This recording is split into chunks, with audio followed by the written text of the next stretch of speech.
Craig here with Yard to Table Creations. We're going to talk a little bit today about how to make the best of your small garden space. Oftentimes people are growing a garden in a relatively small space, and there's one surefire way to make the best use of that, and that's to go vertical. So we're going to show you a couple different ways you can go vertical in your garden and make good use of space. Here you can see we have a 6-foot T-post that's been sunk into the ground a bit.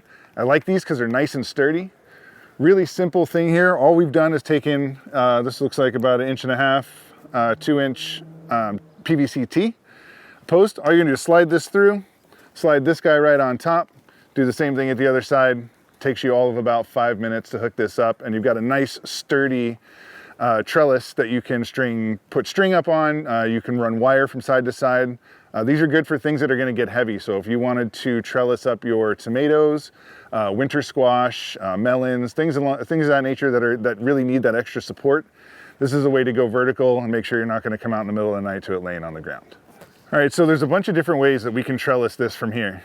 You can use any sort of string. Here we've got what was used last year, still wrapped up with the stakes from last year, nice easy storage.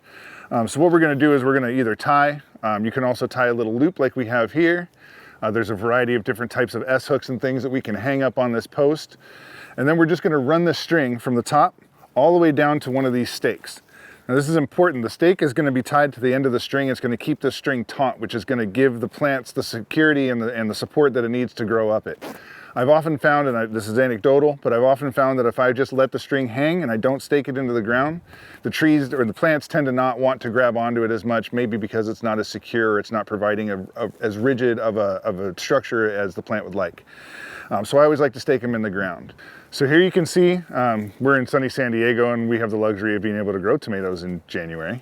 But you can see that these tomatoes have this exact setup we were just talking about, where we have a nice secure taut string that the plants can then be supported to. You can see that tomatoes, and any of us who have grown tomatoes know how big and heavy these plants can get.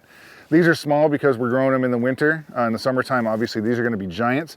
So we have this nice secure structure here that's not going to go anywhere. We get a little bit of wind, we get some rain. We know that our tomatoes are still going to be standing the next day. So that's just one way that we can trellis up and go vertical in our gardens, make use of a small space.